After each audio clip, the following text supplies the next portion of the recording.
నా చేతిలో ఉన్న ఈ లేఖ ఇది మామూలు లేఖ కాదు.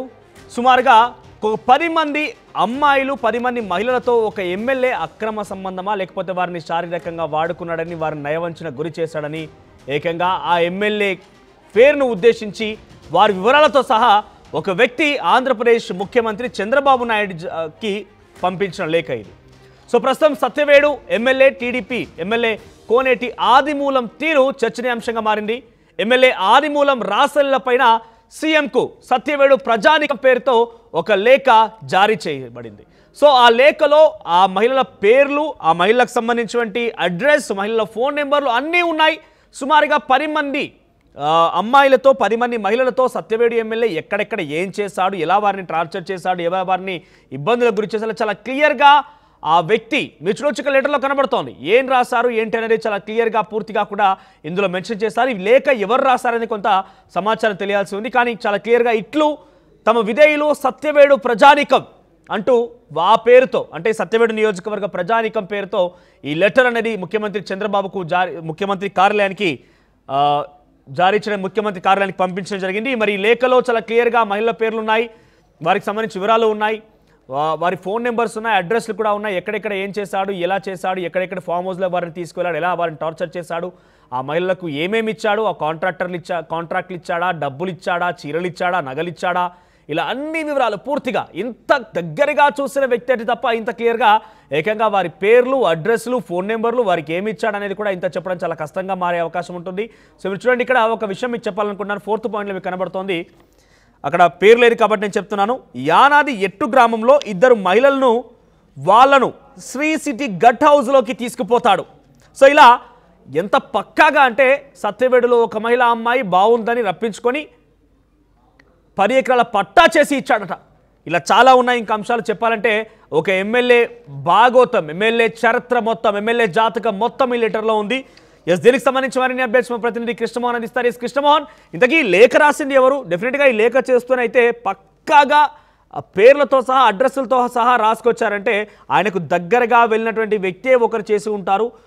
సో దాని విషయంలో ఏం జరుగుతుంది చర్చ, ఈ లెటర్ పైన ఎంత మేరకు ముఖ్యమంత్రి కార్యాలయం రెస్పాండ్ అయ్యే అవకాశం ఉంది? గతంలో కూడా ఎమ్మెల్యే బహిరంగంగా ఒక వీడియోతో కూడా పట్టుబడ్డాడు. అప్డేట్స్ ఏంటి? మనోజ్, మొత్తం మీద ఎవరైతే టీడీపీ ఎమ్మెల్యే ఉన్నాడో ఆదిమూలం వ్యవహార శైలి ఇప్పుడు చివరికి సీఎం స్థాయికి కూడా చేరుతున్న గతంలో మనం ఒకసారి చూసాం. ఏకంగా ఒక మహిళ ప్రెస్ మీట్ పెట్టి హైదరాబాద్కి వచ్చి తనను రాసిరేలతో కామవంతి తీర్చిన ప్రయత్నం చేశాడు, నన్ను వేధింపులకు గురి చేస్తున్నాడని వీడియోలతో సహా విడుదల చేసిన నేపథ్యంలో ఇప్పుడు అదే ఆ నియోజకవర్గానికి సంబంధించిన ప్రజలు ఒక లేఖను సీఎం కి ఈరోజు పంపిస్తున్న పరిస్థితి. ఆ లేఖలో చాలా క్లియర్ గా అంటే చాలా డీటెయిల్డ్ గా ఆదిమూలం ఏ మహిళల్ని ఎక్కడెక్కడ తన అవసరాలకు వాడుకున్నాడు, అతను చేసే రాస లీలలు ఎవరెవరితో ఉన్నాయి, వాళ్ళ ఫోన్ నంబర్లు ఏంటి, వాళ్ళ పేర్లు ఏంటి, ఇట్లా ప్రతి విలేజ్ లో అంటే సత్యవేడు నియోజకవర్గంలో ఉన్న విలేజులతో పాటు పక్కన ఉన్న కొంతమంది మహిళా అధికారులు, కొంతమంది మహిళా గ్రామస్తులు, కొంతమంది సర్పంచులు, కొంతమంది మహిళలు, ఇట్లా డీటెయిల్ గా లేఖ రాస్తూ దానికి సంబంధించిన వ్యవహారాన్ని అంతా కూడా సీఎం డెస్క్ కి పంపించారని. నిజంగా ఇది ఒకసారిగా ఈ లేఖతో సీఎంఓ షాక్ చేరింది. సీఎంఓ వ్యవహారం మీద చాలా సీరియస్ గా ఎంక్వైరీ ప్రారంభించినప్పుడు ఇది ఏం జరుగుతుంది, అసలు వాళ్ళు చివరిలో కూడా ఒకే రాక రాశారు. ఈ సత్యవేడు ప్రజానికంలో చాలా మంది ఇతని మీద కంప్లైంట్లు ఇస్తున్న నేపథ్యంలో ఈ లేఖ సారాంశం చాలా పెద్ద ఎత్తున అంటే సత్యవేడు ఎమ్మెల్యే ఆయన వ్యవహరిస్తున్న తీరు నియోజకవర్గంలో గడిచిన వ్యవహారంలో కావచ్చు, ఇప్పుడు జరుగుతున్న తీరులో అతను వైసీపీ నేతలతో ఏ విధంగా ప్రవర్తిస్తున్నారు, ఆయన వైసీపీ నేతల్ని అడ్డగా పెట్టుకొని ఇక్కడ టీడీపీ కార్యకర్తల్ని టీడీపీ కోసం పనిచేసిన కార్యకర్తల్ని ఎంత దూరం పెడుతున్నాడు, అన్ని అంశాలతో పాటు ఒక లేఖను చాలా క్లియర్ గా సీఎంఓ డెస్క్ అయితే పంపించారు. దీని మీద ఎంక్వైరీ దీని మీద పూర్తి స్థాయిలో ఎంక్వైరీ కూడా జరుగుతుంది. అసలు ఇప్పటికే ఆదిమూల వ్యవహారం మీద పెద్ద తలనొప్పి టీడీపీగా మారిన నేపథ్యంలో చివరికి మళ్ళీ ఇతను తన దారి మారలేదు. గతంలో వ్యవహారాన్ని సీరియస్ గా తీసుకుంది, పార్టీ కార్యక్రమాలకి కొంత దూరంగా ఉంటుందని చెప్పినా సరే కొన్ని ఒత్తిళ్ల వల్ల పార్టీ తిరిగి అతన్ని ఎమ్మెల్యేగా కొనసాగుతుంది, పార్టీ పత్రం అంతా అక్కడే ఇచ్చింది, అతనికి ఆదిమూలం చేసిన నేపథ్యంలో ఈ వ్యవహారంతో ఇప్పుడు ఈ పరిస్థితులు ఎలా మారబోతున్నాయి, ఏం జరగబోతుంది అనే చర్చ అయితే జరుగుతుంది. ఓవరాల్ గా ఒకరిద్దరు కాదు 50 మందికి పైగా ఒక కాలేజీ అమ్మాయిలను కూడా పర్మనెంట్ ఒక రూమ్ తీసుకొని ఇదే పనిగా వారిపైన లైంగికంగా దాడికి పాల్పడేవాడు, దాంట్లో ఆయన కుమారుడు కూడా ఉన్నాడని ఒక అంశాన్ని ఈ లెటర్లో పొందుపరిచారు. ఏంటి నిజమా కాలేజ్ అమ్మాయిలని అందులో పనిచేసే వ్యక్తులే ఆదిమూలం దగ్గరికి పంపించేవారా? ఈ రకంగా జరిగిందా? ఇది చాలా సెన్సేషనల్ విషయం. ఎందుకంటే ఒక ఎమ్మెల్యే పర్మనెంట్గా రూమ్ తీసుకొని కాలేజ్ అమ్మాయిలను అక్కడ లైంగికంగా దాడి చేశారంటే ఇది ఒక బిగ్గెస్ట్ న్యూస్గా ఉండే అవకాశం ఉంది. సో దాని విషయంలో చర్చ తీసుకునే అవకాశం ఉందా? ప్రభుత్వం దీని మీద కొంత రియాక్ట్ అయింది. ఈ ఆహారం నిన్న 2 రోజుల ముందే ఏమో డెస్క్కి ఈ లేఖ రావడంతో ఒక్కసారిగా సంబంధిత అధికారులకు ఏమో నుంచి కూడా ఈ లేఖను పంపించారు.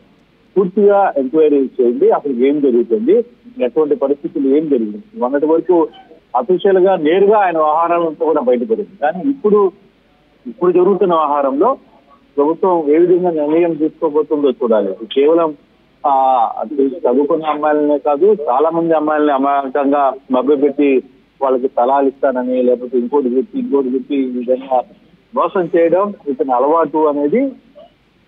మరోవైపు ఇతని యాంటీ వర్గం కూడా ఈ వ్యవహారంలో ఏమన్నా చేస్తుందా అనే ఒక చర్చ కూడా జరుగుతోంది. ప్రభుత్వం వ్యవహారం మీద కొంత లోతైన విచారణ అయితే చేపట్టారు. బాధితుల పేర్లు చాలా క్లియర్ గా ఉన్నాయి కాబట్టి లెటర్ చర్చనీయాంశంగా మారింది, వైరల్ గా మారిన నేపథ్యంలో బాధితులు ఎవరైనా బయటకు వస్తున్నారా, లేదంటే ఈ లెటర్ తప్పు, మాకు ఆయనకు ఎటువంటి సంబంధం లేదు. గతంలో కూడా రెడ్ హ్యాండెడ్ ఒక వీడియోతో బట్టబయలైన నేపథ్యంలో కూడా సదరు మహిళ ఆ ఎమ్మెల్యేతో స్వయంగా నా స్వతహాగా నేనే అక్కడికి వెళ్ళానని చెప్పుకొచ్చారు. సో అదొక చర్చ జరిగింది. ఇప్పుడు కూడా ఈ 10-20 మంది పేర్లతో ఎవరైతే మెన్షన్ చేసి క్లియర్గా పేర్లతో సహా ఫోన్ నెంబర్లు, అడ్రస్ కూడా మెన్షన్ చేశారు లెటర్లో. కాబట్టి ఎవరన్నా ఎస్ మాకేం సంబంధం లేదు, మా పేరు తప్పుగా మెన్షన్ చేశారని బయటకు వచ్చి ఈ లెటర్కి వ్యతిరేకంగా చెప్పడం కానీ, అవును మేము ఆదిమూలం చేత బాధించబడ్డ వాళ్ళమని సపోర్ట్ ఇవ్వడం కానీ ఏమైనా జరుగుతోందా? అంటే ఇప్పుడు వరకు ఈ లేఖ వ్యవహారం చాలా లోతుగా ఎవరికి తెలియకుండానే ఎంక్వైరీ స్టార్ట్ అయింది. ఇప్పుడు ఈ లేఖ బయటకి వచ్చింది కాబట్టి సో ఇప్పుడు బాధితులు ఎవరైనా బయటకు వస్తారా, ప్రభుత్వం సైడ్ నుంచి ఈ వ్యవహారంలో ఎంక్వైరీ ఏ విధంగా జరుగుతుంది, జరిగిన ఎంక్వైరీలో బాధితులు ఎవరైనా ముందుకు వచ్చి మాట్లాడే ప్రయత్నం. బేసిక్ గా ఇటువంటి వ్యవహారాల్లో బాధితులు బయటకు వచ్చి మాట్లాడే పరిస్థితి ఉండదు.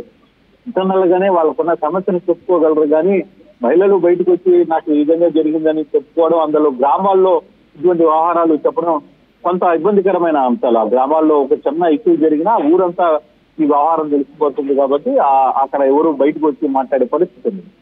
ఏదైతే ఎంక్వైరీ చేశారో ఆ ఎంక్వైరీకి సంబంధించిన వ్యవహారాలను అంతా కూడా కొంత జాగ్రత్తగానే వ్యవహారాన్ని ప్రయత్నం అయితే చేస్తుంది.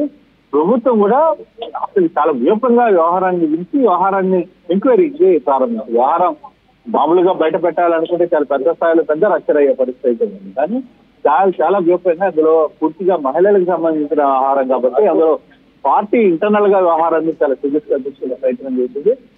చాలా వ్యూపంగా ఈ వ్యవహారాన్ని నడిపించే ప్రయత్నం అయితే చేస్తుంది. చూడాలి ఈ వ్యవహారం మీద బాధితులు ఎవరైనా బయటకు వస్తారా, వస్తే ఎటువంటి ప్రక్రియ ఉండబోతుంది, ఏ విధంగా ముందుకుంటుంది అనే అంశాన్ని కూడా కొన్ని రోజుల్లో ఈ వ్యవహారం పూర్తి స్థాయిలో విచారణ జరిగే పరిస్థితి చాలా స్పష్టంగా కనబడుతుంది. ఆర్టీవీ యాప్ వార్తల్ని క్షణాల్లో చదివే అవకాశం ఉంటుంది. ఒక న్యూస్ పేపర్, ఒక టెలివిజన్ ఛానల్ మీ చేతుల్లో ఎప్పుడూ ఉంటాయి.